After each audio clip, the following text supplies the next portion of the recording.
आज हम लोग छत्तीसगढ़ बोर्ड के क्लास 10th के मैथमेटिक्स का चैप्टर नंबर 1 स्टार्ट करने जा रहे हैं और हमारा चैप्टर नंबर 1 है पॉलिनोमियल्स। ठीक है, ये पूरा सेशन हम आपके लिए रिकॉर्ड करने जा रहे हैं जिसमें हम क्लास 10th के मैथमेटिक्स के सारे चैप्टर्स, चैप्टर नंबर 1 से लेके चैप्टर नंबर 16 तक, जो आखिरी चैप्टर हमारा होगा, या फर्स्ट पेज से लेके लास्ट पेज तक जितने भी क्वेश्चंस आपके टेक्स्ट बुक में इन्वॉल्व हैं, जितने भी कॉन्सेप्ट इन्वॉल्व हैं, या जितने एग्जाम्पल क्वेश्चंस हैं, या जितने एक्सरसाइज के क्वेश्चंस हैं, या जितने भी ट्राई दिस के क्वेश्चंस हैं, हम एक एक करके सभी कॉन्सेप्ट, सभी क्वेश्चंस 1 बाय 1 बनाते चले जाएंगे, डिस्कस करते चले जाएंगे, जिससे कि आपका कॉन्सेप्ट बहुत ज़्यादा बूस्टअप हो जाए और आपका मैथमेटिक्स का नॉलेज बहुत ज़्यादा इंक्रीज़ हो जाए। तो हम ये सेशन पर्टिकुलर छत्तीसगढ़ के स्टूडेंट्स के लिए बना रहे हैं जो छत्तीसगढ़ बोर्ड से अपनी पढ़ाई करते हैं। हमने देखा है कि YouTube पर कोई भी ऐसा चैनल नहीं है जिसमें छत्तीसगढ़ बोर्ड से रिलेटेड सारे कंटेंट अवेलेबल हों, अच्छे क्वालिटी में, गुड क्वालिटी कंटेंट अवेलेबल हों। हमने ऐसा कोई चैनल अभी तक नहीं देखा है।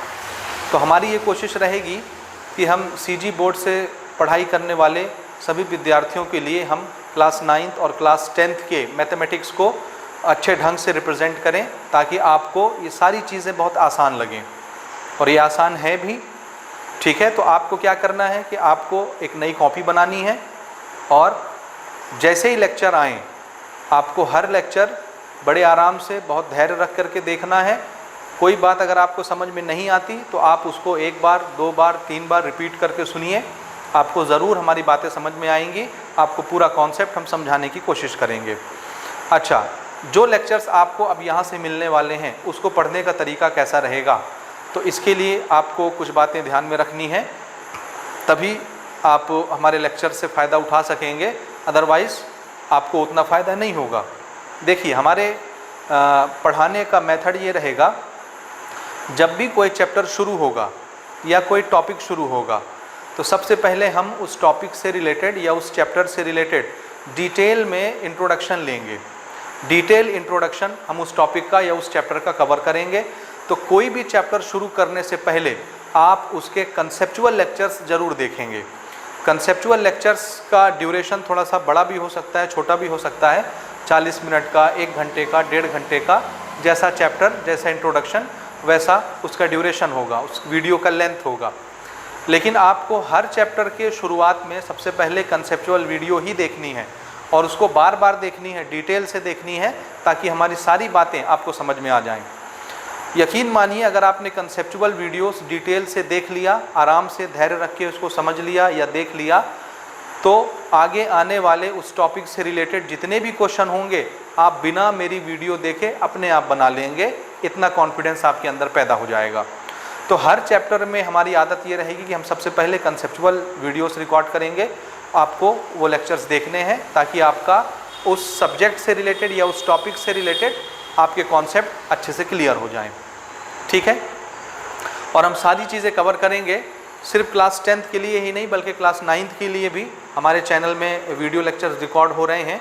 तो आप उसको भी देखिए, क्लास 9th वाले बच्चों को भी सजेस्ट करिए, और आप क्लास 10th में पढ़ते हैं आप भी देखिए, और अपने ज़रूरतमंद दोस्तों को भी हमारे वीडियो लेक्चर्स शेयर करिए, इसको सेंड करिए, ताकि जो बच्चे कोचिंग अफोर्ड नहीं कर सकते, बड़े बड़े कोचिंग इंस्टीट्यूट नहीं जा सकते, या जिन बच्चों के इलाके में अच्छे टीचर्स नहीं हैं, जिनके स्कूल में अच्छे टीचर्स नहीं हैं, उन तक हमारी वीडियोस पहुँचें और वो घर बैठकर फ्री एजुकेशन अच्छे क्वालिटी कंटेंट के साथ कर सकें और अपने लेवल को थोड़ा सा बढ़ा सकें और कंपटीशन लेवल तक अपने आप को पहुँचा सकें। तो ये काम आपके जिम्मे है कि आपको हमारी वीडियोस को बाकी लोगों तक शेयर करना है, ताकि हर बच्चा इससे फ़ायदा उठा सके। और मेरी तरफ से ये छत्तीसगढ़ बोर्ड वालों के लिए एक कंट्रीब्यूट है, एक छोटा सा उपहार है, एक छोटा सा भेंट है। आप इसको स्वीकार करिए, इसको शेयर करिए जितना ज़्यादा से ज़्यादा हो सकता है, ताकि हर बच्चा इससे फ़ायदा हासिल कर सके। ठीक है, चलिए अब हम स्टार्ट करते हैं। हमारा पहला चैप्टर है पॉलिनोमियल। ठीक है, पॉलिनोमियल में देखिए, सबसे पहले हम डिस्कस करेंगे कि पॉलिनोमियल का मतलब क्या होता है, what is the meaning of polynomial. तो पॉलिनोमियल को आपने क्लास 9th में भी पढ़ा है, चैप्टर नंबर 4 में पूरा एक चैप्टर आया था पॉलिनोमियल का, तो आपने वहाँ उसको डिटेल से पढ़ा होगा, मुझे उम्मीद है। और अगर आप डिटेल से नहीं पढ़ पाए हैं तो मेरा उस पर डिटेल से लेक्चर रिकॉर्डेड है, आप हमारे चैनल पर विजिट करके उसको ढूंढ के चैप्टर नंबर 4 का बेसिक लेक्चर जरूर सुनिए, आपको बहुत मज़ा आएगा। ठीक है, चलिए स्टार्ट करते हैं। What is the meaning of polynomial? तो आंसर है mathematical algebraic expression is polynomial. कोई भी अलजेब्रिक एक्सप्रेशन पॉलिनोमियल कहलाता है। अब आप कहेंगे अलजेब्रिक एक्सप्रेशन क्या है? तो अलजेब्रिक एक्सप्रेशन ऐसे एक्सप्रेशन को कहते हैं जिसमें नंबर और वेरिएबल साथ में इन्वॉल्व हो जाएं। मैथ्स का एक ऐसा स्टेटमेंट जिसमें नंबर भी दिखे, वेरिएबल भी दिखे। वेरिएबल दिखने का क्या मतलब है? आंसर है X Y Z A B C D E F G, जिसकी वैल्यू अननोन रहती है। कोई वेरिएबल हो, ए से लेके जेड तक कोई भी हो सकता है, वर्ड और साथ में नंबर हो। अगर नंबर और वर्ड वेरिएबल साथ में दिख गए तो हम ऐसे स्टेटमेंट को क्या बोलते हैं? Algebraic expression. और अलजेब्रिक एक्सप्रेशन ही क्या कहलाते हैं? पॉलिनोमियल। लेकिन हर अलजेब्रिक एक्सप्रेशन पॉलिनोमियल हो ये ज़रूरी नहीं है, याद रखिएगा। फिर से मैं अपनी बात को दोहराता हूँ, हर अलजेब्रिक एक्सप्रेशन पॉलिनोमियल हो ये ज़रूरी नहीं है, लेकिन हर पॉलिनोमियल अलजेब्रिक एक्सप्रेशन होता है। ये कैसे होता है हम इस पर अभी डिस्कस करेंगे। मैं ऐसा इसलिए कह रहा हूँ क्योंकि हर अलजेब्रिक एक्सप्रेशन को पॉलिनोमियल बनने के लिए कुछ शर्त पूरी करनी पड़ती है।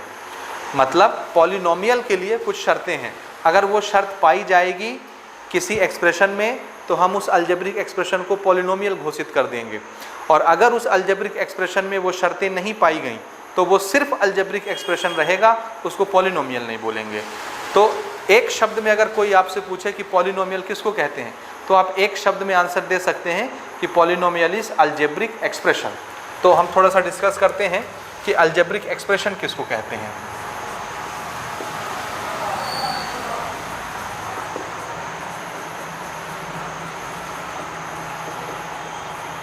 What is algebraic expression?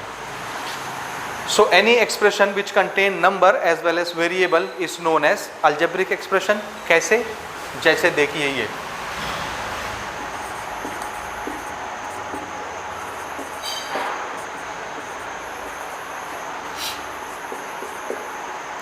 ठीक है, ध्यान से समझते चलिएगा।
मैं इसको एक्सप्लेन करता हूँ।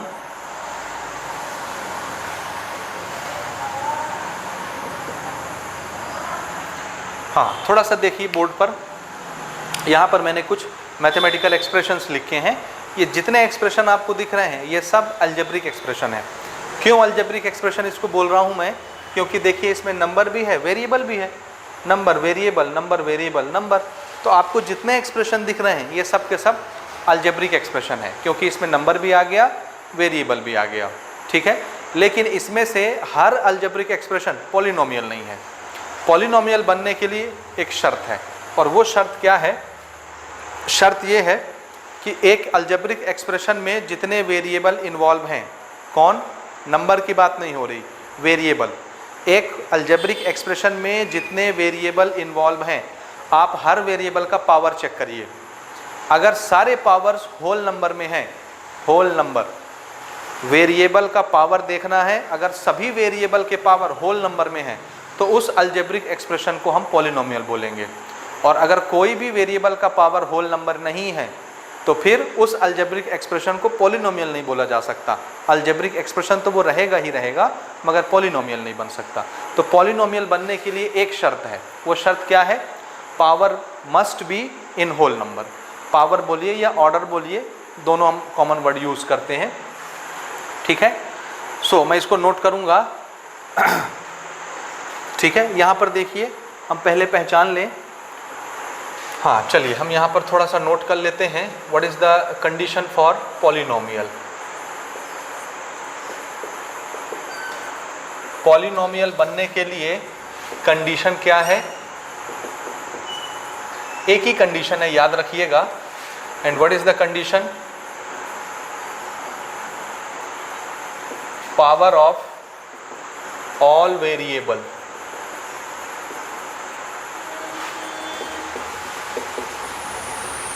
Should be a whole number. ये आप याद रखेंगे। जितने वेरिएबल इन्वॉल्व हो रहे हैं, हर वेरिएबल के पावर किस रूप में हमको मिलने चाहिए? Whole number. अब आप पूछेंगे होल नंबर किसको कहते हैं? तो होल नंबर आपको पता होना चाहिए, जितने भी काउंटिंग नंबर हम लोग यूज़ करते हैं, ज़ीरो भी शामिल कर लीजिए, ज़ीरो और सभी काउंटिंग नंबर होल नंबर कहलाते हैं। जैसे यहाँ पर छोटा सा मैं आपको दिखाता हूँ इंट्रोडक्शन। होल नंबर ना, 0 1 2 3 4 5 6 7 8 9 10 और जहाँ तक आप गिन सकें, इन्फिनिटी तक, ये सभी काउंटिंग नंबर्स होल नंबर कहलाते हैं। अब इसको मैंने जानबूझकर लिखा है ताकि आप इसको देख के पहचान लीजिए। अब इसमें मैं कुछ निशानी आपको बताता हूँ, वो आपको याद रखना है। देखिए 0 होल नंबर है, 1 होल नंबर है, 2 होल नंबर है, लेकिन 2.5 होल नंबर नहीं है। 2 और 3 के बीच कोई नंबर नहीं दिख रहा है यहाँ। 1 जैसे आप पैसा गिनने के लिए नंबर यूज़ करते हैं, 1 2 3 4 5, क्या कभी भी आप 3.5 रुपया गिनते हैं? 10.5 रुपया, 150 रुपया, 2.25 रुपया, 4.25 रुपया, ये हम लोग काउंटिंग के लिए वर्ड यूज़ नहीं करते, ठीक है।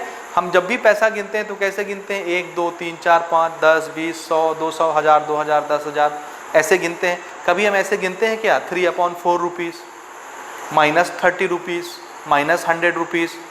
तो होल नंबर ऐसे नंबर होते हैं जो काउंटिंग में आते हों। जैसे 0 हम काउंट करते हैं 0 रुपीज़, 1 रुपीज़, 2 रुपीज़, 3 रुपीज़, ठीक है। इसमें देखिए कोई भी डेसिमल वाला नंबर नहीं मिल रहा, 2.6 3.9 4.8 ऐसे नंबर नहीं चाहिए। कोई भी अंडर रूट वाला नंबर नहीं आया इसमें, तो कोई भी अंडर रूट वाला नंबर होल नंबर नहीं होता। कोई भी डेसिमल वाला नंबर होल नंबर नहीं होता। कोई भी स्क्वायर रूट के अंदर वाला नंबर होल नंबर नहीं होता। कोई भी P/Q के फॉर्म में रेशनल नंबर वाला नंबर होल नंबर नहीं होता, यानी फ्रैक्शन में नहीं होता। और कोई निगेटिव नंबर भी होल नंबर नहीं होता। समझ रहे हैं? तो होल नंबर कौन कौन से नंबर नहीं होते, एक बार इसको भी थोड़ा सा नोट कर लीजिए आप। होल नंबर कौन कौन से नंबर नहीं होते, ठीक है ना। कौन कौन से नंबर होल नंबर नहीं हैं? नॉट होल नंबर्स, ठीक है। Number 1, all negative numbers. जितने भी निगेटिव नंबर हैं वो होल नंबर नहीं है। डेसिमल वाले नंबर, डेसिमल नंबर्स, जितने डेसिमल वाले नंबर हैं, डेसिमल मतलब आप समझ रहे हैं ना, जैसे 1.2 3.9 4.6 ये सब डेसिमल आ गए। तो डेसिमल वाले नंबर होल नंबर नहीं होते। होल नंबर में कोई भी डेसिमल नहीं आता, देख लो। यानी ये जो यहाँ लिखा है, इसके अलावा जितने भी नंबर आ जाएंगे कोई भी होल नंबर नहीं कहलाएगा। नेगेटिव नंबर आ जाए या फ्रैक्शन वाला आ जाए, फ्रैक्शन नंबर मतलब ऐसे P/Q फॉर्मेट वाला, 3/4 6/4, या रूट वाले नंबर जैसे √2 √3, ये रूट वाले हो गए। मेरा ख्याल है बात आपको समझ में आ गई कि इस तरह के कोई भी नंबर होल नंबर नहीं है। होल नंबर किस रूप में दिखेंगे? 0 1 2 3 4 5 6 काउंटिंग नंबर्स होल नंबर हैं। और होल नंबर किसका देखना है? तो याद रखिए जो वेरिएबल हैं, वेरिएबल के पावर को देखना। आप इस नंबर को नहीं देखेंगे। ये नंबर चाहे ऐसा रहे, चाहे ऐसा रहे, चाहे ऐसा रहे, इस नंबर से हमको कोई लेना देना नहीं है। नंबर किसी भी रूप में रहे, निगेटिव रहे, देखो निगेटिव नंबर रहे, पॉजिटिव नंबर रहे, जिस तरह का भी ये नंबर हो, ये सामने वाला नंबर चाहे निगेटिव हो पॉजिटिव हो, P/Q के फॉर्मेट में हो। जैसे मैं किसी नंबर को यहाँ पर लिख देता हूँ 6/4, यहाँ पर मैं लिख देता हूँ 3/2, ये नंबर p अपॉन q के फॉर्मेट हो, फ्रैक्शन वाला नंबर भी हो सकता है, डेसिमल वाला नंबर भी हो सकता है। समझ रहे हो जो सामने नंबर लगे हैं, ये किसी भी रंग रूप के हों, इसमें से किसी भी टाइप का नंबर हो, रूट वाला हो, कुछ भी हो, नंबर हमको नहीं देखना। हम किसको चेक कर रहे हैं, तो याद रखना ये जो वेरिएबल हैं, वेरिएबल के पावर को हम चेक करेंगे। ठीक है, हम वेरिएबल के पावर को चेक करेंगे कि ये वाले पावर, x का पावर वेरिएबल है, ये वेरिएबल है, यहाँ पावर कुछ नहीं दिख रहा तो यहाँ 1 होगा, ये पावर हमने देखा यहाँ 1 होगा, ये पावर देखा यहाँ कुछ नहीं है तो 1 होगा, यहाँ कुछ नहीं है तो 1 होगा। हमको सिर्फ किसको पकड़ना है, वेरिएबल के पावर को, और इस वेरिएबल के पावर को हमको चेक करना है कि ये वेरिएबल का पावर होल नंबर में है कि नहीं। अगर सभी वेरिएबल एक एक्सप्रेशन में, ये मैथ्स का एक्सप्रेशन है, अलजेब्रिक एक्सप्रेशन, एक अलजेब्रिक एक्सप्रेशन में जितने वेरिएबल हैं, जितने भी वेरिएबल हैं, अगर हर एक वेरिएबल का पावर होल नंबर है तो इस अलजेब्रिक एक्सप्रेशन को क्या बोलेंगे, पॉलिनोमियल। और अगर कोई भी पूरे एक्सप्रेशन में बहुत सारे वेरिएबल के पावर तो होल नंबर हैं, लेकिन एकाध वेरिएबल का पावर भी अगर होल नंबर नहीं है तो फिर हम उसको पॉलिनोमियल नहीं बोलेंगे। जैसे यहाँ पे देखो, इस वेरिएबल का पावर होल नंबर है, इस वेरिएबल का पावर होल नंबर नहीं है। देखो ये -9 है, माइनस वाला नंबर होल नंबर नहीं होता। इस वेरिएबल का पावर √3 है, रूट वाला नंबर भी होल नंबर नहीं होता। तो ये भी होल नंबर नहीं है, ये भी होल नंबर नहीं है। बात समझ रहे हैं आप? एक भी वेरिएबल का पावर अगर होल नंबर ना हो तो फिर उसको हम पॉलिनोमियल नहीं बोलेंगे। जैसे यहाँ देखो, इस वेरिएबल का पावर होल नंबर है, ये होल नंबर है, लेकिन इस वेरिएबल का पावर होल नंबर नहीं है, ये स्क्वायर रूट में आ गया, रूट में, तो इसको हम होल नंबर नहीं बोलेंगे। अब यहाँ जितने वेरिएबल इन्वॉल्व है, हर वेरिएबल का पावर हमने चेक किया, सबके पावर होल नंबर में थे, एक वेरिएबल का पावर होल नंबर नहीं है, इसलिए इसको हम पॉलिनोमियल नहीं बोल सकते। इस पूरे एक्सप्रेशन को पॉलिनोमियल नहीं बोल सकते, लेकिन अलजेब्रिक एक्सप्रेशन तो ये रहेगा ना। ओके, ये अलजेब्रिक एक्सप्रेशन है मगर पॉलिनोमियल नहीं है। तो किसी भी एक्सप्रेशन को अगर पॉलिनोमियल बनना है तो उसके लिए एक ही शर्त है। शर्त क्या है कि उसमें जितने वेरिएबल हैं, हर वेरिएबल का पावर कैसा होना चाहिए, होल नंबर। अगर हर वेरिएबल का पावर होल नंबर है तो उस अलजेब्रिक एक्सप्रेशन को क्या डिक्लेयर कर देना है, पॉलिनोमियल, अदरवाइज नहीं है पॉलिनोमियल। तो मेरा ख्याल है बात यहाँ तक आपको समझ में आ गई होगी कि पॉलिनोमियल किसको बोलते हैं। अब इससे आगे की बात सुनिए। चलिए इसको मैं रब करता हूँ और इसके आगे हम लोग बात करते हैं कि पॉलिनोमियल को हम कैसे पुकारते हैं, उसका नाम कैसे रखते हैं। ठीक है, अब अगली चीज़ देखिए, हम लोग पॉलिनोमियल का नाम कैसे रखते हैं। तो पॉलिनोमियल के नाम हम दो मेथड पर रखते हैं, दो बेसिस पर रखते हैं। पहला मेथड, एक पॉलिनोमियल में कितने टर्म हैं, नंबर ऑफ टर्म काउंट करिए, जितने टर्म बनते हैं काउंटिंग के हिसाब से, उसके हिसाब से हम पॉलिनोमियल का नाम रखेंगे। दूसरा तरीका होता है on the basis of power, यानी अभी मैंने पावर की बात की थी कि एक अलजेब्रिक एक्सप्रेशन को पॉलिनोमियल बनने के लिए हम क्या शर्त रखते हैं कि उसमें जितने वेरिएबल हैं, हर वेरिएबल का पावर होल नंबर होना चाहिए। अब हम क्या करेंगे कि एक पॉलिनोमियल में जितने वेरिएबल हैं, हर वेरिएबल का पावर देखेंगे और सबसे बड़ा पावर देखेंगे। सबसे बड़े पावर के लिए हम लोग वर्ड यूज़ करते हैं डिग्री। पावर और ऑर्डर ये कॉमन वर्ड हैं, लेकिन सबसे मैक्सिमम पावर किसी एक्सप्रेशन में, जैसे x⁻2 है, x⁻6 है, x⁻10 है, तो इस पूरे एक्सप्रेशन में सबसे बड़ा पावर x का कौन सा है, 10। सभी पावर कहलाएंगे या ऑर्डर कहलाएंगे, लेकिन जो सबसे मैक्सिमम पावर है उसको बोलते हैं डिग्री। तो इस पूरे एक्सप्रेशन की डिग्री कितनी मानी जाएगी, 10 मानी जाएगी, क्योंकि वो सबसे बड़ा पावर है। तो अब हम क्या करेंगे कि अब हम पूरे एक्सप्रेशन में, पूरे पॉलिनोमियल में डिग्री चेक करेंगे on the basis of power degree check करेंगे। तो जितनी मैक्सिमम पावर होगी, डिग्री होगी, उस डिग्री की बेसिस पर हम उस पॉलिनोमियल का नाम रखेंगे। ठीक है, मैंने यहाँ पर क्लासिफिकेशन बनाया है, मुझे पावर के साथ इसको डिग्री लिख देना चाहिए।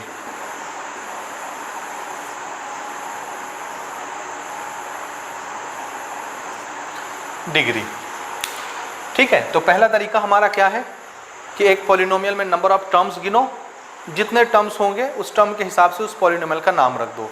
और दूसरा मेथड पॉलिनोमियल का नाम रखने का क्या है, पावर देखो, मैक्सिमम पावर कितना है, मैक्सिमम पावर के हिसाब से उस पॉलिनोमियल का नाम रख दो।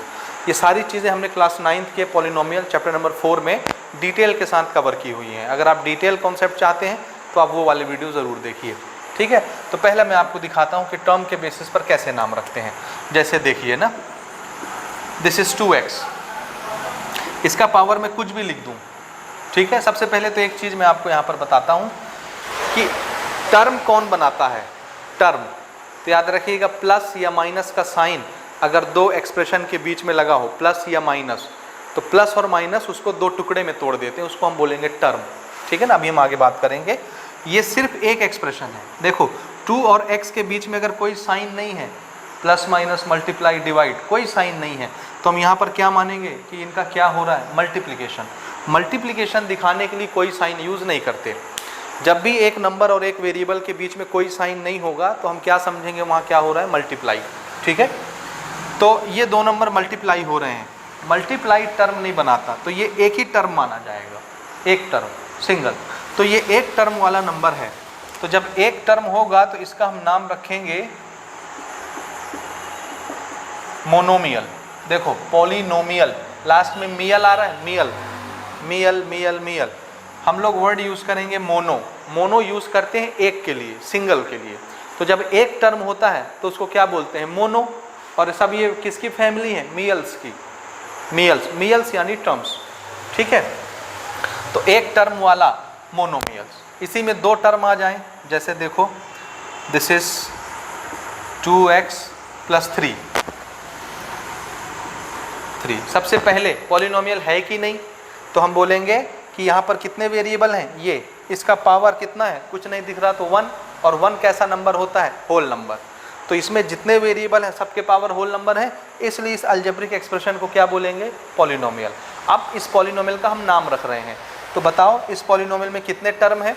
तो देखो ये एक टर्म हो गया, क्योंकि इन दोनों 2 और x के बीच में मल्टीप्लाई है, और मल्टीप्लाई टर्म नहीं बनाता, तो ये एक टर्म माना जाएगा, सिंगल टर्म, और ये दूसरा टर्म माना जाएगा। तो इसमें कितने टर्म हो गए, 2 टर्म। ठीक है, तो इसमें अगर 2 टर्म हैं तो 2 टर्म के लिए हम लोग नाम यूज करते हैं बाइनोमियल। ठीक है, बाई मीन्स होता है 2, बाइनोमियल 2 टर्म वाला पॉलिनोमियल। इसी तरह से अगर मैं इसको बोल दूं दिस इज 2x² + 3x + 1, देखो इसमें जितने वेरिएबल हैं हर वेरिएबल का पावर होल नंबर है। x का पावर 2, x का पावर 1, तो 2 भी होल नंबर है, 1 भी होल नंबर है। यहाँ x का पावर 0 है, किसी भी नंबर का पावर 0 उसको 1 बना देता है, तो x का पावर 0, 0 भी क्या है, होल नंबर।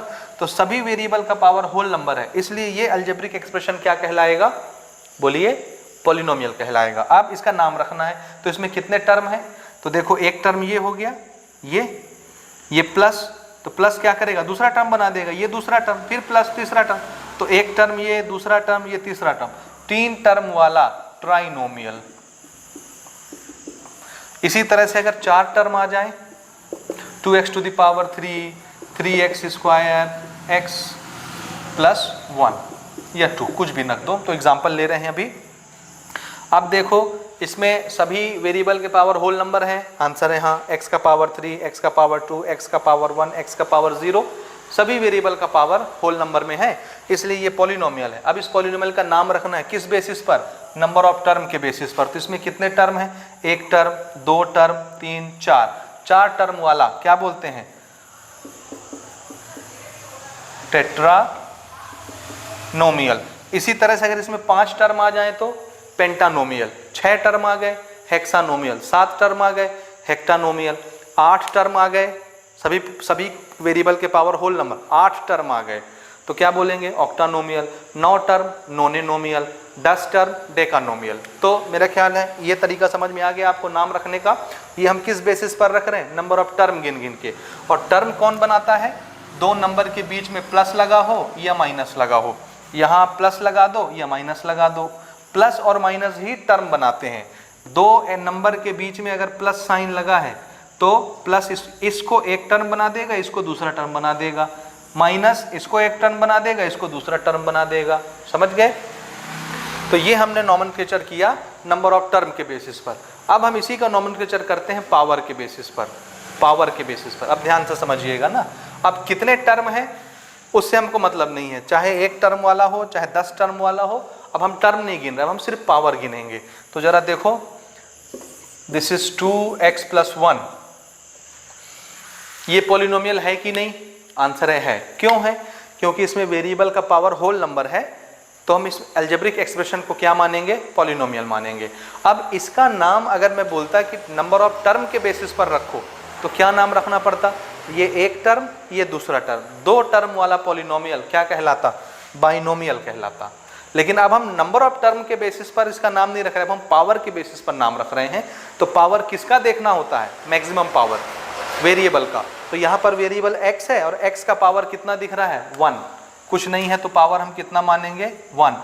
तो 1 पावर वाले पॉलिनोमियल को चाहे उसमें एक टर्म हो या 100 टर्म हो, अगर वेरिएबल का पावर 1 है तो पावर के बेसिस पर ऐसे पॉलिनोमियल को हम बोलते हैं लीनियर पॉलिनोमियल, लीनियर पॉलिनोमियल। याद रखेंगे लीनियर शब्द हम लोग यूज कर रहे हैं जब वेरिएबल का पावर 1 होता है, ये बात मेरी आप याद रखेंगे। क्यों, क्योंकि इसी नाम से हमारा दूसरा चैप्टर बनेगा, लीनियर इक्वेशन इन 2 वेरिएबल्स। तो आपको लीनियर शब्द का मीनिंग याद रखना चाहिए। लीनियर किसके साथ जुड़ा हुआ है, आंसर है वेरिएबल के पावर के साथ, और पावर कितना होना चाहिए, 1। तो जब किसी वेरिएबल का पावर 1 होता है, मैक्सिमम पावर की बात कर रहा हूं, इसमें और भी वेरिएबल होते तो किसी का पावर 2 हो जाता तो फिर हम इसको नहीं देखते 1 वाले को, फिर 2 वाले को पकड़ लेते, क्योंकि बड़ा 2 है तो बड़े वाले पावर को पकड़ते हैं। तो एक एक्सप्रेशन में सबसे बड़ा पावर वेरिएबल का अगर 1 हो जाए तो ऐसे एक्सप्रेशन के लिए हम लोग क्या वर्ड यूज करते हैं, लीनियर, पावर 1 वाला। ठीक है, अब अगर पावर 2 हो जाए, जैसे 2x² + 3x + 1, number of term के बेसिस पर अगर मैं आपसे पूछूं तो आप क्या बोलेंगे, इस पॉलिनोमियल का नाम क्या होगा। पहली बात तो ये पॉलिनोमियल होगा कि नहीं, तो आप कहेंगे होगा। क्यों, सभी वेरिएबल का पावर देखो होल नंबर है। ठीक, अब नंबर ऑफ टर्म के बेसिस पर नाम हम पहले रख चुके हैं, गिनो कितने टर्म है, ये एक टर्म, ये दूसरा टर्म, ये तीसरा टर्म। तो 3 टर्म वाले पॉलिनोमियल को क्या बोलते हैं, ट्राइनोमियल। लेकिन अब हम टर्म के बेसिस पर नाम नहीं रख रहे, अब हम डिग्री के बेसिस पर नाम रख रहे हैं, मैक्सिमम पावर के बेसिस पर नाम रख रहे हैं।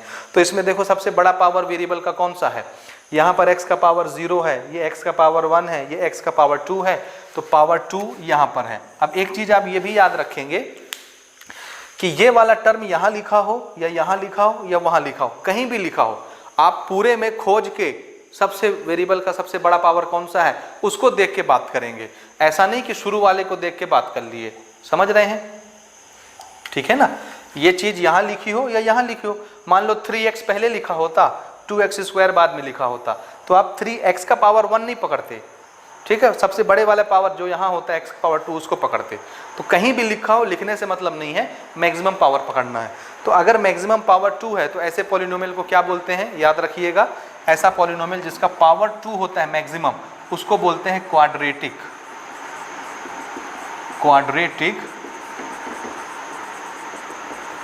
पॉलिनोमियल। ये नाम आप याद रखेंगे। क्यों, मैं इसलिए नाम याद रखने के लिए कह रहा हूं क्योंकि अभी मैंने कहा ना पावर 1 के लिए हम क्या नाम यूज कर रहे हैं, लीनियर। इससे हमारा चैप्टर नंबर 2 बनने वाला है, तो कम से कम इसका मीनिंग तो आपको क्लियर रहेगा कि लीनियर का मतलब क्या होता है। चैप्टर नंबर 2 में हम डिटेल से पढ़ेंगे। सेम इसी तरह चैप्टर नंबर 3 हमारा क्वाड्रेटिक इक्वेशन होगा इन 1 वेरिएबल। वो क्वाड्रेटिक पॉलिनोमियल ही है, इक्वल साइन लग जाता है तो इक्वेशन बन जाता है, ठीक है। तो इसको हम चैप्टर नंबर 3 में पढ़ेंगे, क्वाड्रेटिक पॉलिनोमियल को। तो इसके लिए भी आप थोड़ा सा तैयार रहेंगे, ठीक है। तो जब किसी नंबर, किसी वेरिएबल का पावर 2 होता है, मैक्सिमम पावर 2, सबसे बड़ा पावर 2 के अलावा और कुछ नहीं दिखना चाहिए उसमें, बाकी सब पावर इससे छोटे होने चाहिए, 1, 0।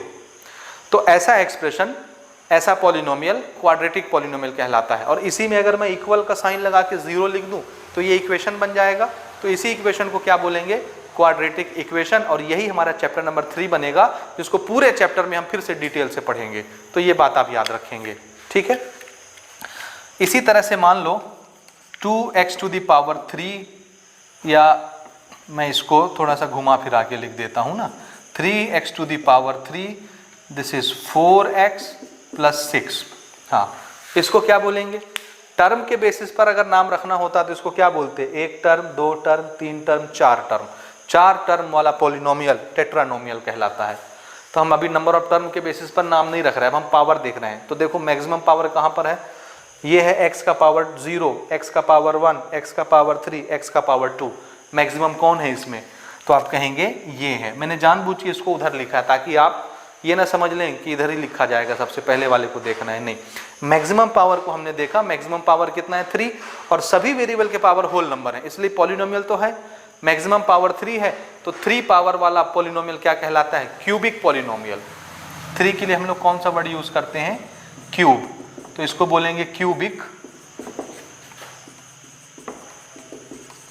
पॉलिनोमियल, क्यूबिक, ठीक है। 4 पावर आ गया मैक्सिमम तो उसको बोलेंगे 4th power polynomial. 5th power अगर मैक्सिमम मिला हमको तो क्या बोलेंगे? 5th power polynomial. फिर उसके नाम हमको जरूरत नहीं पड़ते हैं, इसलिए हम उसके नाम भी नहीं रखते। अगर जरूरत पड़ी, कहीं दिख गया तो उसको क्या बोलेंगे? 4th power polynomial, 5th power polynomial, ऐसे ही चलता जाएगा। तो ये नाम रखने का तरीका मेरे ख्याल है आपको समझ में आ गया होगा। ये दोनों नाम लीनियर और क्वाड्रेटिक आप याद रखेंगे। लीनियर हमारा सेकंड चैप्टर इंट्रोड्यूस करवाएगा और क्वाड्रेटिक तीसरा चैप्टर इंट्रोड्यूस करवाएगा। ये हो गया। अब शुरू करते हैं कि पॉलिनोमियल में हमको पढ़ना क्या है।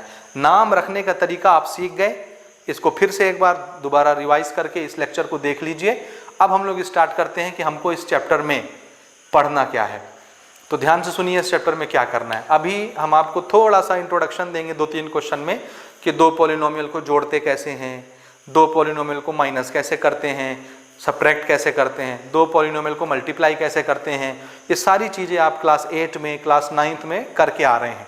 तो थोड़ा सा 2-4 क्वेश्चन हम आपका प्रैक्टिस करवाएंगे ताकि आपका थोड़ा सा स्पीड बिल्डअप हो जाए कि आगे हम कैसे करें, क्योंकि जगह जगह हमको पॉलिनोमियल जोड़ने पड़ेंगे, सब्ट्रैक्ट करने पड़ेंगे, मल्टीप्लाई करने पड़ेंगे। तो 2-4 क्वेश्चन हम इसकी प्रैक्टिस कर लेते हैं। तो मैं इसके ट्राई दिस का क्वेश्चन लूँगा जो हमारे दूसरे पेज में दिया हुआ है, ऐड करेंगे, सब्ट्रैक्ट करेंगे, मल्टीप्लाई करके थोड़ा सा चेक कर लेंगे। उसके बाद असल में हमको इस चैप्टर में क्या पढ़ना है, तो याद रखिए हमको पढ़ना है कि 2 पॉलिनोमियल डिवाइड कैसे होते हैं, ठीक है। डिवीज़न भी हालांकि आप क्लास 8 में पढ़ के आ रहे हैं, क्लास 8 में और 9 में आपने डिवीज़न भी किया है पॉलिनोमियल का, ठीक है। थोड़ा सा अगर आपको याद हो तो अच्छी चीज़ है, नहीं तो अपना कॉपी आप पलट के देखेंगे क्लास 9th का, तो आपके टीचर ने आपको पढ़ाया होगा कि 2 पॉलिनोमियल कैसे डिवाइड होते हैं। आपने क्लास 9th में भी किया है, क्लास 8 में भी किया है, तो उसका भी हम थोड़ा सा प्रैक्टिस यहाँ पर करेंगे। तो आप ये मान के चलिए कि इस पूरे चैप्टर नंबर 1 में हमको क्या करना है, तो याद रखिएगा हमको सिर्फ डिवीज़न करना है। मोस्ट ऑफ द क्वेश्चन जो आएंगे वो डिवीज़न के आएंगे।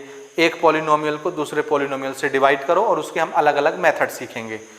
एक मेथड से डिवाइड करना नहीं सीखेंगे, एक से ज़्यादा मेथड हम लोग यूज़ करेंगे डिवाइड करने के लिए। तो मोटी मोटी बात आपको ये समझानी है कि इस चैप्टर में क्या पढ़ना है भैया, तो आप क्या बोलेंगे? डिवाइड करना पड़ना है, एक पॉलिनोमियल को दूसरे पॉलिनोमियल से डिवाइड करना। अब डिवाइड करने के हम आपको बहुत सारे मेथड सिखाएंगे। पहले हम आपको सिखाएंगे कि अगर डिवाइड होने वाला पॉलिनोमियल और डिवाइड करने वाला पॉलिनोमियल, अगर दोनों में कोई चीज़ कॉमन है, कोई नंबर कॉमन निकल रहा है, कोई वेरिएबल कॉमन निकल रहा है, तो कॉमन निकाल के कटा पिटा के उसको सॉल्व कर दो, ठीक है। दूसरी चीज़, अगर कॉमन नहीं निकल रहा है तो फिर क्या करेंगे? उसको फैक्टराइज कर दो। फैक्टराइज करना ये भी आप जानते हैं, हम आगे डिस्कस करेंगे बाद में डिटेल से। तो दूसरा मेथड हमारा होगा फैक्टराइज करके पॉलिनोमियल को डिवाइड करना। अगर फैक्टराइजेशन भी नहीं कर पा रहे हैं, उससे भी डिवाइड नहीं हो रहा, तो फिर क्या करेंगे? लॉन्ग डिवीजन मेथड, जिससे आप लोग डिवाइड करते हैं, जो मेथड आप जानते हैं, लेकिन यहाँ हम पॉलिनोमियल को डिवाइड करेंगे लॉन्ग डिवीजन मेथड से, ठीक है। आप ये भी सीख जाएंगे लॉन्ग डिवीजन मेथड। आप इसके बाद क्या करेंगे? इसके बाद हमको 2 इंपॉर्टेंट थ्योरम पढ़ना है इस चैप्टर में, जिसमें से पहले थ्योरम का नाम है रिमाइंडर थ्योरम और दूसरे थ्योरम का नाम है फैक्टर थ्योरम। ये दोनों थ्योरम आपके बोर्ड परीक्षा में एज इट इज़ पूछे जाते हैं और सीधे 3 नंबर 4 नंबर का क्वेश्चन इन दोनों थ्योरम से आता ही है हर साल, इसलिए दोनों थ्योरम आपको बढ़िया डिटेल से पढ़ना है। इनका काम क्या है दोनों थ्योरम का? तो दोनों थ्योरम का काम ये है, ध्यान से समझना। देखिए, हम जब किसी नंबर को किसी नंबर से डिवाइड करते हैं तो हमको क्या मिलता है? तो आंसर है हमको कोशेंट मिलता है या नीचे रिमाइंडर मिलता है, कुछ ना कुछ बचता है। तो पूरी तरह डिवाइड हो जाता है तो रिमाइंडर 0 मिलता है, और अगर पूरी तरह डिवाइड नहीं होता तो कुछ ना कुछ बचता है, उसको रिमाइंडर बोलते हैं। डिवाइजर ने डिविडेंड को डिवाइड किया, डिवाइड करने वाला कौन? डिवाइजर। डिवाइड होने वाला डिविडेंड। जब डिवाइजर डिविडेंड को डिवाइड करेगा तो कोशेंट आएगा और नीचे कुछ ना कुछ बच गया तो उसको रिमाइंडर बोलेंगे, रिमाइंडर मिलेगा। तो डिवाइड करने से क्या क्या मिलता है? तो याद रखिएगा, कोशेंट मिलता है और रिमाइंडर मिलता है। तो हम एक नंबर को दूसरे नंबर से डिवाइड करते हैं तब ना रिमाइंडर मिलता है। अगर हम डिवाइड ना करना चाहें, बिना डिवाइड किए रिमाइंडर निकालना चाहें, तो कैसे निकालेंगे? तो जी हाँ, हमारा जो पहला थ्योरम आएगा रिमाइंडर थ्योरम, वो इसीलिए आएगा कि उतना लंबा चौड़ा डिवीजन का प्रोसेस आपको नहीं करना है। बिना डिवाइड किए, बिना लंबा चौड़ा लॉन्ग डिवीजन मेथड लगाए आप रिमाइंडर निकाल लेंगे, जो कि डिवाइड करने के बाद आता। लेकिन आप बिना डिवाइड किए रिमाइंडर निकाल लेंगे, क्वोशिएंट निकाल लेंगे। ये हमारे पहले थ्योरम का कमाल होगा, इसको बोलेंगे हम लोग रिमाइंडर थ्योरम। ठीक है, इसके बाद हम लोग फैक्टर थ्योरम पढ़ेंगे, वो भी एक इंपॉर्टेंट थ्योरम है हमारे इस चैप्टर का। अब उसके बारे में फिर हम बाद में बात करेंगे, जब वो थ्योरम आएगा तो फिर हम बात करेंगे। फिर इसके बाद अगली चीज़ हम सीखेंगे कि एक क्वाड्रेटिक पॉलिनोमियल को, ये देख लीजिए, ये फिर से आएगा इसी चैप्टर में आगे डिटेल से। इस क्वाड्रेटिक पॉलिनोमियल को मिडिल टर्म स्प्लिट करके इसके फैक्टर निकालिए। फैक्टराइजेशन ही करना है, लेकिन मिडिल टर्म स्प्लिट करके करना है। फिर आगे उससे हम और रिलेशंस बनाएंगे, कोफिशिएंट्स बनाएंगे, वेरिएबल के कोफिशिएंट और कांस्टेंट टर्म का क्या रिलेशन होता है, और इसके ज़ीरो का क्या रिलेशन होता है, what is the meaning of zero of polynomial और कोफिशिएंट ऑफ पॉलिनोमियल। तो ज़ीरो ऑफ पॉलिनोमियल और कोफिशिएंट ऑफ पॉलिनोमियल का क्या रिलेशन होता है, ये सारी चीज़ें हम लोग बाद में डिटेल से पढ़ेंगे। तो सबसे पहले हम लोग, ये थोड़ा सा मैंने इंट्रोडक्शन दिया आपको ब्रीफ में कि इस चैप्टर में हमको क्या करना है, पॉलिनोमियल का मीनिंग क्या होता है, कैसे पहचानते हैं कौन सा एक्सप्रेशन पॉलिनोमियल है कि नहीं, फिर पॉलिनोमियल के नॉमेनक्लेचर कैसे किए जाते हैं, उसके तरीके क्या हैं, क्या क्या नाम होता है, कैसे कैसे पुकारते हैं, ये सब हमने देख लिया। अब हम लोग थोड़ी सी प्रैक्टिस करेंगे एडिशन, सब्ट्रैक्शन, मल्टीप्लिकेशन का, जो कि हमारा पहला ट्राई दिस है, जो आपके टेक्स्ट बुक में दिया हुआ है। आप अपना पहला पेज जब पलटाएंगे तो पेज नंबर 2 में ऊपर में ही मिल जाएगा 3 क्वेश्चन ट्राई दिस के, उसको हम प्रैक्टिस करते हैं। उसके बाद फिर हम लोग डिवीज़न के प्रोसेस पर आते हैं और डिवीज़न डिस्कस करेंगे डिटेल से। तो तब तक यहाँ तक नोट करिए और आगे फिर हम लोग उसको डिस्कस